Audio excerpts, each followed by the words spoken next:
کہ بھائیو قرآن پاک میں ایک آیت ایسی ہے کہ جو آج کے دور میں اس کا ترجمہ اور تفسیر جو ہے وہ اہل سنت اور اہل تشیع کے درمیان کنٹراورشل ہو چکا ہے. تو میں چاہ رہا ہوں کہ آج حق کو بالکل واضح کر کے لوگوں کے سامنے پیش کروں تاکہ نہ تو اہل سنت دو نمبری کر سکیں اور نہ اہل تشیع.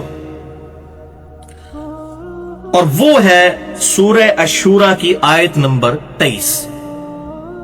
اعوذ باللہ من الشیطان الرجیم بسم اللہ الرحمن الرحیم. قل لا اسألکم علیہ اجرا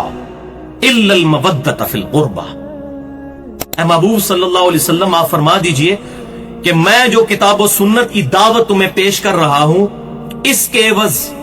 تم سے کوئی اجر نہیں مانگتا سوائے اس کے کہ تم میری قریبی رشتہ داری کا خیال رکھو. یہ ہو گیا اس کا ترجمہ. اس آیت کے کانٹیکسٹ میں امیر المؤمنین فی الحدیث سیدنا امام بخاری رحمت اللہ علیہ المتوفى 256 ہجری اپنی شعراء آفاق تالیف صحیح بخاری میں انٹرنیشنل نمبرنگ کے مطابق 4818 نمبر حدیث اسی آیت کے کانٹیکسٹ میں لے کر آئے اور اس آیت کو انہوں نے اپنے باب کا عنوان بھی بنایا. قل لا اسألکم علیہ اجرا الا المودۃ فی القربى. وہاں پر ابن عباس رضی اللہ تعالیٰ عنہ کا ایک قول انہوں نے صحیح سند کے ساتھ ظاہر بخاری میں ہے نقل فرمایا کہ امام بخاری رحمت اللہ علیہ کہتے ہیں کہ ابن عباس رضی اللہ تعالیٰ عنہ سے کسی نے آ کے پوچھا کہ یہ جو قرآن میں آیت ہے قل لا اسألکم علیہ اجرا الا المودۃ فی القربى اس کی تفسیر کیا ہے. تو وہیں پر سیدنا ابن عباس کے شاگرد بیٹھے ہوئے تھے سیدنا سعید بن جبیر تابعی رحمت اللہ علیہ. انہوں نے کہا کہ یہ الا المودۃ فی القربى سے مراد آل محمد ہے صلی اللہ علیہ وسلم اہل بیت ہے. تو سیدنا ابن عباس رضی اللہ تعالیٰ عنہ نے ان کو ٹوکتے ہوئے فرمایا کہ تم نے اس کی تفسیر کرنے میں جلدی کی ہے. قریش میں کوئی ایسا خاندان نہیں ہے جس کے ساتھ نبی صلی اللہ علیہ وسلم کی رشتہ داری نہ ہو. دراصل اس آیت کی تفسیر یہ ہے کہ نبی صلی اللہ علیہ وسلم کو یہ حکم دیا گیا کہ آپ صلی اللہ علیہ وسلم قریش سے یہ کہیں کہ چونکہ میں بنو ہاشم سے ہوں اور پیچھے بھی جا کر چین جو ہے وہ ملتی ہے قریش سے ہوں تو یہ جو دعوت و تبلیغ کا میں کام کر رہا ہوں اس پر تم مجھ پر مظالم ڈھا رہے ہو. میں کوئی اس کے عوض تم سے کوئی معاوضہ تو طلب نہیں کرتا لیکن کم از کم جو تمہاری اور میری رشتہ داری ہے اس رشتہ داری کا ہی خیال کرتے ہوئے میرے ساتھ حسن سلوک کرو. یہ ابن عباس نے تفسیر اس کی ارشاد فرمائی. یہ تھی اس آیت کی تفسیر تاویل خاص کے اعتبار سے. لیکن یاد رکھیے قرآن پاک کی آیات جو ہیں یہ یونیورسل ہیں. یہ خاص موقع پر ضرور نازل ہوئی ہوتی ہیں لیکن ان کا حکم جو ہے وہ قیامت تک کے لیے. تعبیل عام کے اعتبار سے واقعی اس آیت کی ایک تفسیر یہ بھی بنتی ہے جس پر اہل سنت اور اہل تشیع کے تمام بڑے علماء کا اتفاق ہے اور اپنی کتابوں میں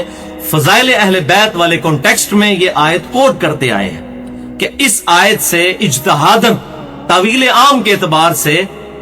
اہل بیت کے فضائل بھی ثابت ہوتے ہیں. اور بات بھی لاجیکل ہے. وہ کیوں کہ بھائیو اگر نبی صلی اللہ علیہ وسلم کافروں کو یہ کہہ رہے ہیں اس آیت میں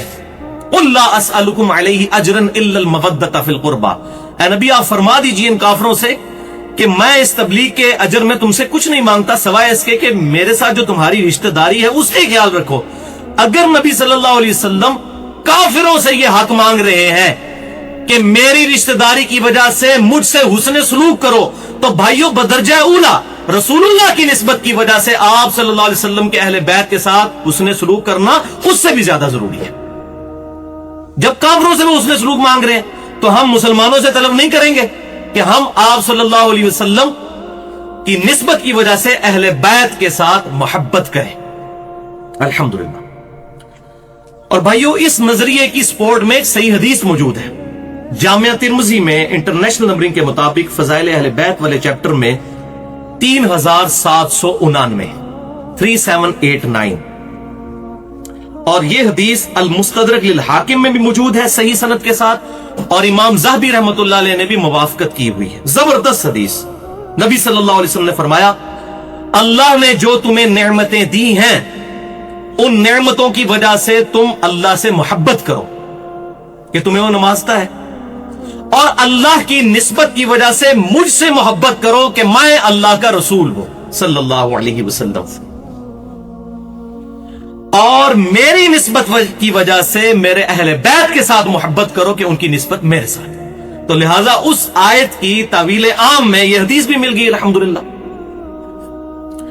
اور اس حدیث کو مزید تقویت ملتی ہے صحیح بخاری میں سیدنا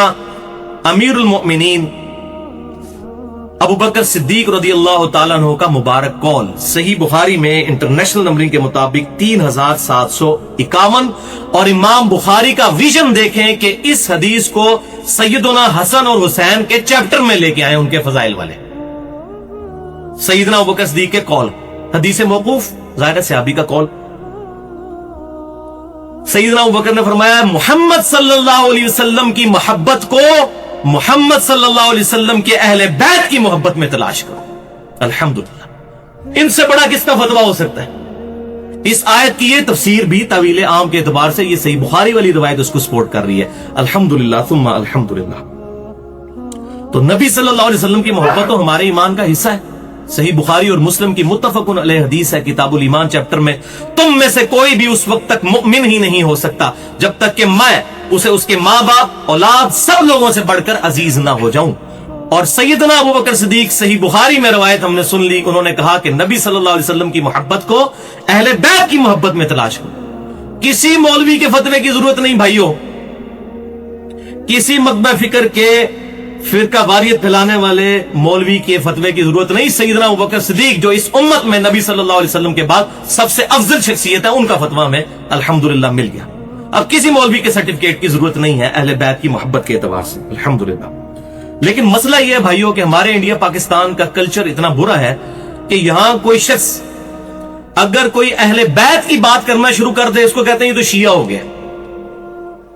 اگر کوئی توحید کی بات کرنا شروع کر دے اس کو کہتے ہیں یہ وہابی ہو گیا، اگر کوئی صحابہ کی بات کرنی شروع کر دے اس کو کہتے ہیں یہ تو دیوبندی ہو گیا، اور اگر کوئی نبی صلی اللہ علیہ وسلم کی محبت کی بات کرے تو کہتے ہیں یہ بریلوی ہو گیا۔ یہ ایسے ٹوٹکے مولویوں نے اپنی روٹی چلانے کے لیے بنائے ہوئے ہیں کہ لوگوں کو اس طریقے سے حق بات سے دور کرتے ہیں۔